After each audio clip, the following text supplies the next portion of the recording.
Hello Mishpacha, it's Courtney, America's Jewish mother. Welcome back to my channel. I am here today with a Saturday Reads video, and because I have to post several videos in the next few days because of end of the year wrapping up sort of things, and I'm also behind on my tags, so you'll see a few tag videos from me in the next few days, I'm going to make this a combo video. It's going to be a combination Saturday Reads and my January TBR.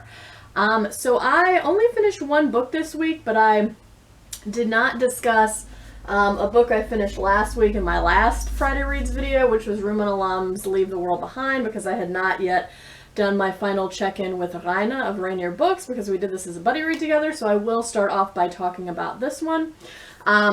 Also, I'm going to leave a link down below to Raina's review of this book. We both felt pretty meh about it. I think Raina was a little bit more disappointed by it than I was, but you can check out his review for yourself. I ended up giving this book 3 stars. So this is a book that starts off by having a white upper middle class family, a husband, a wife, and their 2 teenage children, a boy and a girl. Go out to Long Island for like a vacation, like a sort of vacation or whatever, and they're staying at an Airbnb, and then they're there for a few days, and then one night they hear a knock at the door, and this older black couple is standing at the door, and they say that they own the house and something has happened in the city. In New York City, there's been a blackout, and they were afraid, and they couldn't stay at their apartment in the city because they live on, I don't know, like the 14th floor or something, and power's out, and they're older, so they just drove back there, and would it be okay if they stayed? So that's kind of where the story takes off, and then from there, we mainly spend the whole rest of the book trying to get a handle on what exactly has happened on the outside world, and some other weird stuff happens. People are kind of coming in and out, trying to go to various places for information, and to, again, kind of get a handle on what has happened. So that's pretty much the premise of the book. So for me, again, I gave this 3 stars, and I felt like I didn't love it, but I also didn't totally hate it. The first quarter of the book I felt like was pretty good, and then the last quarter of the book I also felt like was pretty plotty and fast-paced, but the whole middle of the book just dragged for me, and it was almost, dare I say, boring, because so little happened. And, you know, I kind of had the suspicion the whole way through that we were never really going to find out what actually happened, which, spoiler, we don't find out what actually happened, you know? So, I mean, we kind of get clues or hints, but there's never really, like, a resolution, so to speak of. And, yeah, so the other thing that I disliked about this book, and this is something that Raina also talks about in his review of the book, is that the book kind of touches on a lot of subjects, but it doesn't necessarily delve into them with any sort of depth or nuance. So for example, when Ruth and GH, the black couple, show up at the house, you can see that there's like a little bit of hostility, and, you know, maybe some sort of subconscious racism going on, especially with Amanda, the white mother. You know, and so that's sort of introduced as a potential topic, but that pretty quickly gets smoothed over, and then it doesn't come up again in the rest of the book. Similarly, there are other themes that get introduced in this book, but don't really kind of go anywhere. For example, our over-reliance on technology and how we're sort of useless in a crisis, especially if we don't have access to the internet or our smartphones or electronic devices of that sort, like the TV or anything like that. But again, that doesn't really end up going anywhere, I don't think. And so I do think that this book is very of the moment, in the sense that it creates that same sense of anxiety that a lot of us have felt around COVID-19, in the sense that it's uncertain we didn't know how long we were going to be in this. We kind of, even though there are vaccines, we kind of still don't know how long we're going to be in it, to be honest. I mean, I think we probably all feel a little bit better than we did, you know, back in March, April, May, June, right? But it definitely has that sense of uncertainty of, you know, what exactly is happening? When is this going to end? When am I going to, like, feel like I have a sense of control in my life again? And so that's why I say that I feel like this book is very of the moment. And I also feel like for that reason, that is why it was shortlisted for the National Book Award, because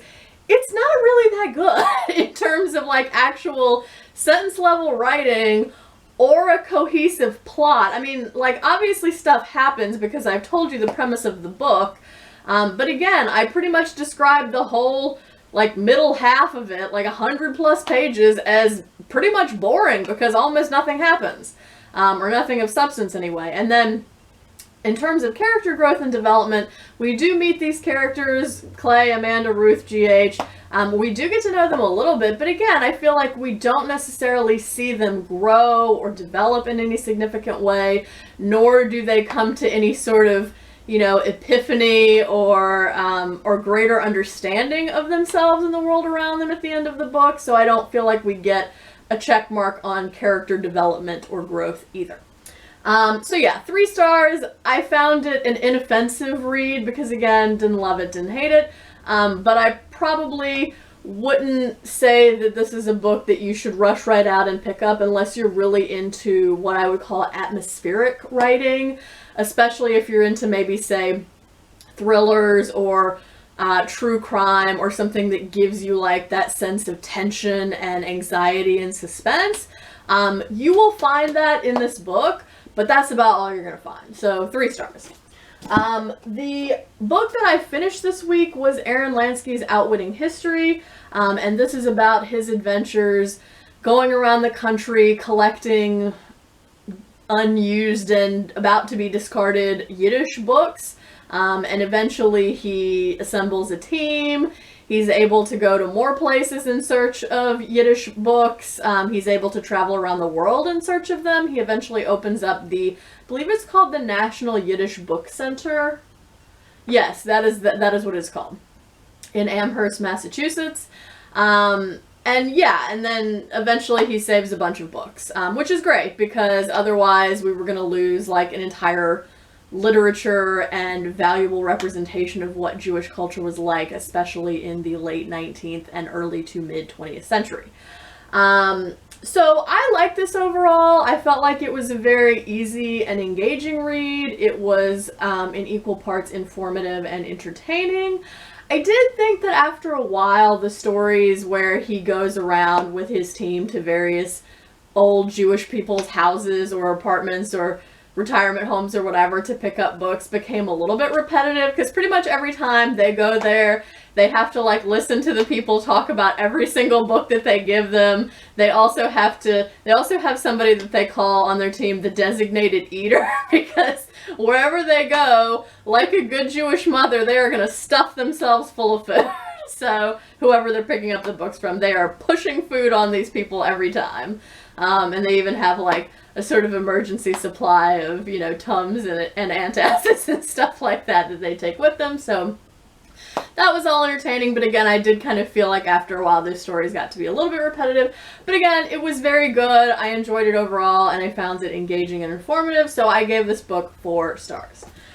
So in terms of what I am currently reading, I am about 70 pages away from being done with Goethe's Faust, and let me just tell y'all, I liked this book at the beginning, but after the first part, after I got into the second part, it has definitely gone off the rails, so that's not great, and I'm definitely going to be glad when I read the last 70 pages of this and am done. So I'm going to try to finish this up tomorrow, and I'll have a review on it when I do my next Friday Reads video, which will be on the 1st of January. Oh my god, we're so close. I am also approximately halfway through Louise Erdrich's The Last Report on the Miracles at Little No Horse. I'm quite enjoying this so far. I will say more about it when I have finished it, but I am enjoying this one. And again, it's Erdrich, so the writing is always going to be good, good to very good. And yeah, I really do like this so far, so I'm hopeful that it will continue in that same vein. And I also today just started Daniel Silva's The Messenger, which is the 6th book in the Gabriel Allon series, and I'm just reading this because it's fast-paced and fun and a page-turner, and I feel like I kind of deserve something fun at the end of 2020 here.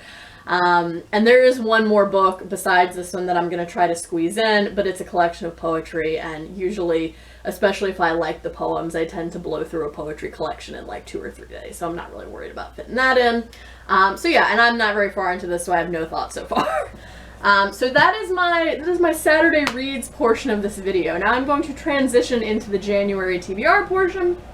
So for my TBR for January, I will be participating in the Past and Future Readathon. This is hosted by Gemma at Read a Book Gem and Emily at Novell Novels. I will link their announcement videos down in the description box below.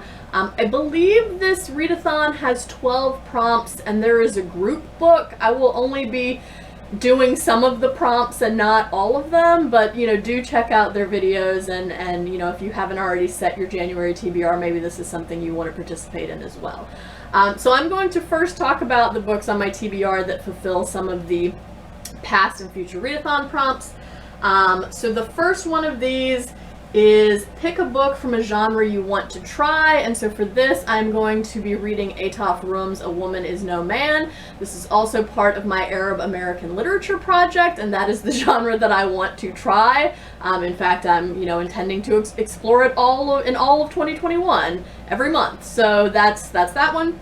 The next prompt I'm gonna do for this readathon is try a new to you author. For that I will be reading Amy Bloom.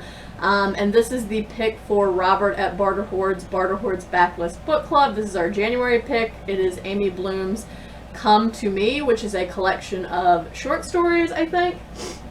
So I've never read Amy Bloom. I'm interested to try her. Prompt 4, Why Wait? Read a new release. So for this I will be reading Susie Yang's White Ivy. This was just released in November of 2020, and we will be reading it as our January pick for Lindsay of Lindsay's Book Life's virtual book club. Prompt 6, read a book that has a new theme to you or that is told from a new perspective. For that I have chosen Kwame Anthony Appiah's The Lies That Bind, Rethinking Identity. And it is a new perspective for me because if you have been following my channel, you know that usually when I turn to a book of literary criticism or some kind of literary theory, American pragmatism is typically my jam as far as theoretical lenses are concerned. I've never read Anthony Appiah's work. It does seem somewhat in the vein of pragmatism, but it's also different. Like, he's not considered to be in the pragmatist tradition, so that's why for me this is like a new perspective, especially because I've never read Anthony Appiah's work. I did hear him speak at the 2017 MLA convention in Philadelphia because he was at that point president of the MLA. Is that what they call it? I don't know. But anyway, so he gave the I guess it was the presidential address, and it was quite good. So I'm definitely curious to read this book and hear what else he has to say. Prompt 7. Yeah, prompt 7. Read a book written in a new format. So for this I have chosen confessional poetry. So I'll be reading Sylvia Plath's Ariel. I have read an odd poem or two here and there from Sylvia Plath, but I've never read a full collection of her work, and I also have never read a full collection of confessional poetry, so I'm excited to get to this, especially because this was a book that was gifted to me by Lindsay during our holiday book exchange, so I'm happy to get around to this one so quickly, and I'm excited for poetry. Yes, poetry. Prompt 9, read a book by a friend's favorite author that you haven't read before. So for this, I have chosen a novel by Thomas Hardy. Now, I've read novels by Thomas Hardy before, but Thomas Hardy is also one of, if not the favorite author of 2 of my booktube acquaintances slash friends, who are Jen the Librarian and Scott of Gunpowder Fiction and Plot. So even though I have read Hardy before, I've never read this particular book. which is Return of the Native. By the way, Jen the librarian is doing a full, like, she's reading a Hardy novel every month. She started that back in, I think, August or September, and is continuing through, I don't know if it's quite the end of 2021, but it's maybe close to the end of 2021. But I will link her announcement of that down below, and her pick for January is in fact Return of the Native, so I'm glad that I can read this at the same time that she's going to be reading it, so that if I have thoughts about it, I know that there's at least one person I can immediately share them with.